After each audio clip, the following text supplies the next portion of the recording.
Leaving work early on such short notice. That's just not acceptable in the professional world, man. It's because of this irresponsibility that you're still unmarried at 30, he said with a half laugh. If you're gonna leave, you might as well quit the job. Hearing those words, I felt something click inside me. If the company is going to deny me even such important things, then I don't mind quitting at all. Understood. I replied just that and quickly left the office. My name is Michael Johnson, a 30-year-old bachelor. My classmates are in the middle of a marriage boom, and I'm the only single one left among my friends. It's not that I don't want to get married, but if you ask me if I want to do it right now, I'd say not really. I guess it'd be nice to get married someday, I think quite leisurely. Honestly, I haven't had a girlfriend for 5 years, and people around me say I should be more anxious. But I think things will work out as they will. However, whenever I attend gatherings with my classmates, the topic of my marriage inevitably comes up. When I say marriage talk, I'm not doing anything about it. So it's just the others getting excited about what I should or shouldn't do. And when the topic comes up, they always say, Michael, you're living with your mom. That's probably why you can't get a girlfriend, right? That's right. At 30, I'm living with my mother. In my early 20s, I lived alone for a while, and I indeed had a girlfriend back then. But when I was 24, my father passed away suddenly, and I thought my mother would be lonely. Initially, I visited frequently, but it became a hassle, so I moved back to my family home. Since then, I haven't had any particular reason to move out, so I've just been living there. Regardless of the reason, I can somewhat understand that a 32-year-old man still living with his parents is less likely to be chosen as a marriage partner. But I'm not in a hurry, and I don't intend to change my situation. You used to be the most popular among us. How are you still single? If you go on like this, you'll end up single and die alone. Kids are adorable, you know? It's nice that my friends are happily married, but being constantly rushed about marriage is honestly tiring. Yay, I'll think about it. I reply without really meaning it, just to get through the moment. If our life stages have changed so much that we can't connect, there's the option of ending the friendship. But aside from marriage talk, they're still the fun guys they always were. That's been my only source of worry. But recently, I've had another worry. That's crazy. You're over 30 and still living with your mother. Even at my workplace, there's a person who keeps saying that. He's my boss, Morrison. He was transferred from the headquarters in a nearby town. He's 2 years older than me, a married man. I recently saw him looking happy about the birth of his second child. It's natural for him to feel happy about marriage, and I think that's a great thing. But since he found out I'm single and living with my mother, he's started making fun of me every time he sees me. Living with mommy at your age won't get you any girls. The peak age for men is early 30s, so you better hurry. Women will run away from a guy living with his mom at this age. I can forgive my friends because I can feel their concern for me. But with Morrison, it feels like he just wants to mock me. So honestly, it's been incredibly unpleasant every day. Please don't say things like that.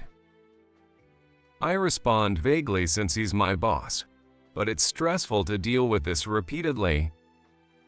Before Morrison arrived, there was nobody who said such things. Is it really that strange not to be married? I've never complained about such things at home, not even during my school days, but I just let it slip out, wanting someone to listen. My mother seemed surprised by my unusual behavior. There was a brief pause before she spoke. There's nothing weird about it. Whether you choose to live life alone or with someone, there's nothing odd about it if it's your choice.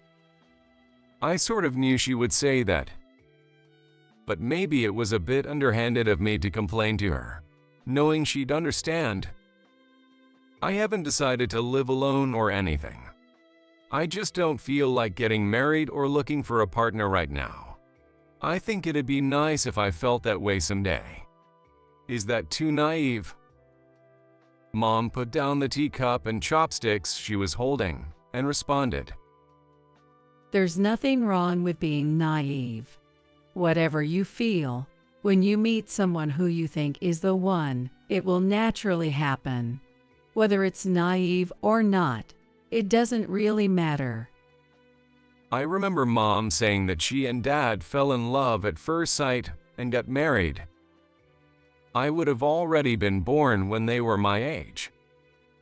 But it's precisely because these words come from my mom that I somehow trust them. When that time comes, will I also feel like getting married right away? Later, Mom said, laughing, I'll keep my legs strong. So no matter how old I am when grandkids come, I'll be ready. I hope to give her grandchildren before she becomes an old grandma, all wrinkly. Thinking this way definitely feels positive. It doesn't erase all my doubts about marriage, but I feel much more optimistic than before. Well, at work, I still face the usual unkind words. Since you're single and girlfriendless, you're okay with overtime, right? I've got my cute wife and kids waiting, so the rest of the work is all yours. Right at finishing time, Morrison dumped his work on me and left in a hurry. No, I've got plans to eat with friends tonight. I thought to myself, but couldn't say it out loud. He's my boss, and leaving for family versus leaving to hang out with friends certainly gives off different impressions. Feeling the unfairness, I finished Morrison's work and managed to join my friends for drinks 2 hours late. And just as I finished my first beer, I noticed a missed call from Mom on my phone and called her back. She rarely calls me. Michael, oh, is it your dinner with friends day? Sorry. She tried to end the call quickly, perhaps hearing the distinctive noise of the bar. No, it's fine. What's up? She sounded a bit apologetic as she asked, could you pick up some sports drinks on your way home? Any time is fine. Enjoy your time with your friends.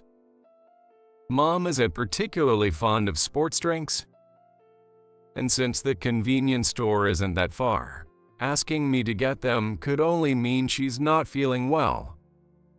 All right, got it. After hanging up, I finished my second beer and explained the situation to my friends. Well, parents aren't young forever. Better to take care of things before it's too late. Don't worry about us. Going home, they said, so I decided to leave. They may talk tough, but they are kind-hearted guys. I left money on the table, bought some drinks and chicken soup at the convenience store, and went home. Sure enough, Mom was lying on the couch, looking a bit pale. Here's your drink. Do you have a fever? Are you okay? As expected, Mom felt bad about me coming home early. She even suggested, why don't you go back out? But I declined, of course. No fever, but my head's been spinning since this afternoon. Lying down has helped a lot, though. Thanks for coming back. I'm really grateful, she said, drinking and lying down again. With the recent high temperatures, It might be heat stroke. You're not young anymore. Don't push yourself. Can't you take tomorrow off? It's nothing serious. I'll be fine. I promise to play hide and seek with the kids tomorrow. She said with a smile. Yes, my mom works part-time as a childcare worker. She used to be a full-time worker for decades. Even though she's part-time now, her love for children is something I, as her son, can strongly feel. In that sense, I do hope she can play with her grandkids while she's still active. Thinking about this, I fell asleep. The next day, it was the hottest day of the year, and the sun felt scorching right from the morning. I got to work, endured Morrison's usual teasing, and continued working. And then, around 2 p.m., I was called to the reception because there was a phone call for me. If it was someone from work, they would have called my work cell phone. Calling me to the company phone meant it was something else entirely, and I had no idea who it could be. When I picked up the phone, I was shocked to hear who it was.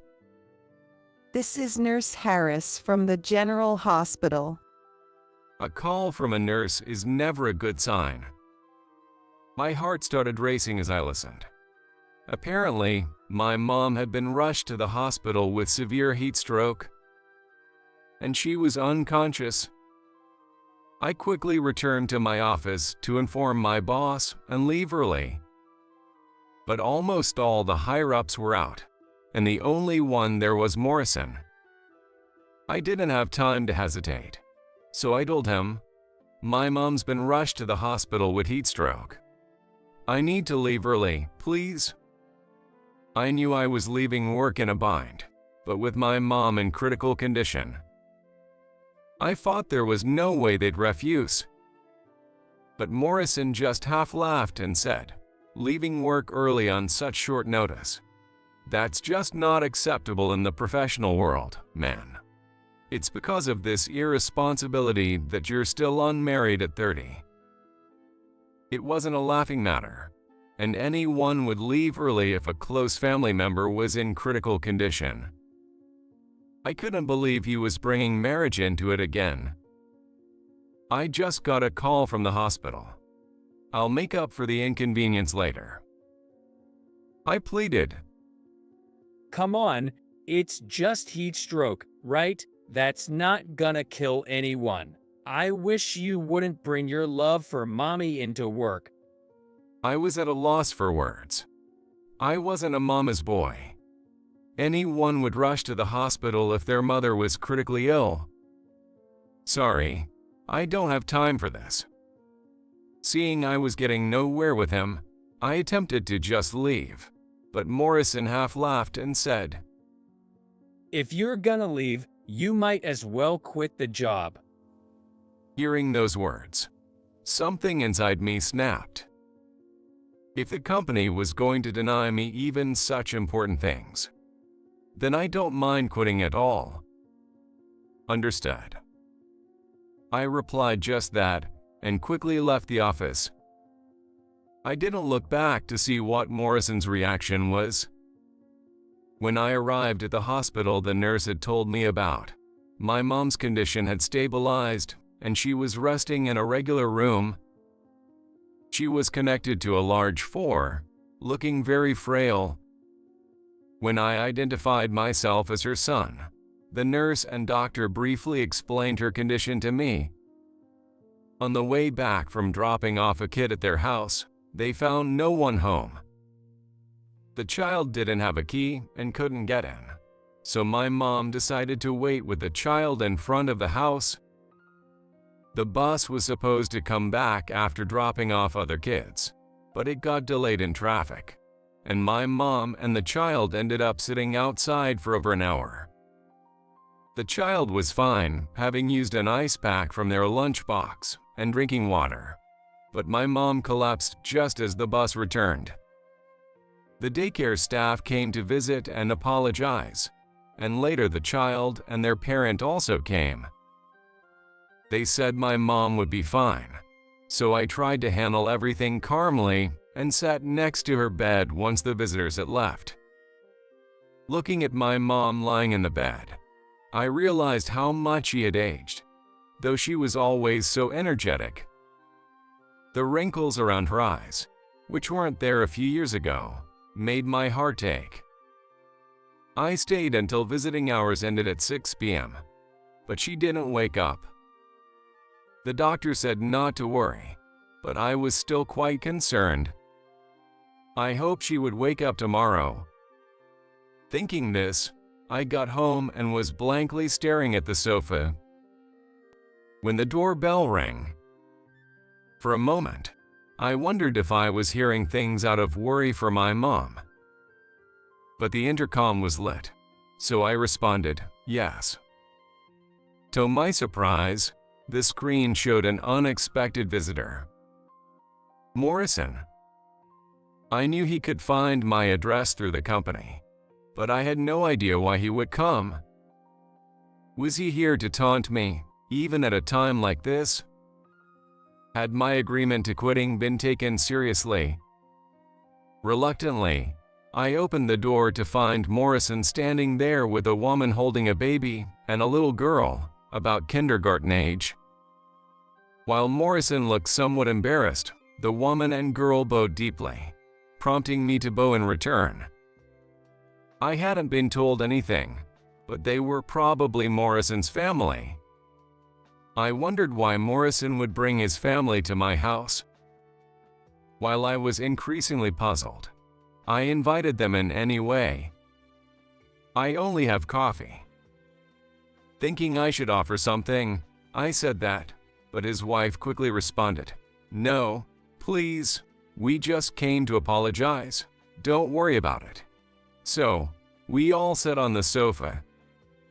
I had no idea what they were going to say, but the words that came out of Mrs. Morrison's mouth were totally unexpected. Thank you so much for helping our daughter today. What? I was surprised and let out such a sound, but as I pieced together the events of the day, I began to understand. This young girl, probably Morrison's daughter, was the child who had waited with my mom for her parents to return. My husband was supposed to be home early this afternoon for our younger daughter's checkup, but he forgot, and Mrs. Johnson stayed with our daughter because she couldn't get inside the house. She gave all her cooling gel packs and drinks, which she always carries for preventing heat stroke, to our daughter, insisting she was fine. And to think it led to this. I'm so sorry, she said, visibly shaking, with her daughter close to tears. Morrison also looked uncomfortable, so feeling unable to bear the atmosphere, I forced a smile and said, "No, it turned out okay in the end, so please don't worry about it. Thank you very much for coming to my home." Though I was told she was okay, my mom still hadn't woken up. I couldn't be completely at ease, but I didn't want to keep burdening another family with guilt. As they were leaving, Morrison spoke to me. I'm sorry for how I spoke earlier. Your mother risked herself to protect my daughter, and I, not understanding a sin's feelings more than you who are unmarried, was the worst as both a father and a person. I hope you'll come back to work once your mom recovers. I had never seen Morrison in such a humble state. Was he scolded harshly by his wife? Or did he realize the gravity of the situation as a father himself? I wasn't sure, but his words somehow eased my tense heart. Yes, thank you. Despite my previous dislike for him, I surprisingly found myself responding that way. Perhaps it was seeing a more human side of a boss I only knew from work. Somehow, I felt like things would work out better from now on. The next day, my mom finally woke up. She had slept for over 15 hours, apparently exhausted, but the 4 fluids had worked, and she was much better. So, I returned to work 3 days later. Morrison hasn't made any snide remarks since then. In fact, he's been quite timid around me. It's clear he values his family a lot. Seeing that, I've started to feel more of a desire to have my own children. I'm planning to go to a group date set up by a colleague for the first time. Hopefully, in the near future, I'll be able to show my mom her grandchildren. I just need to make sure they're careful about heat stroke and let them have all the fun they want.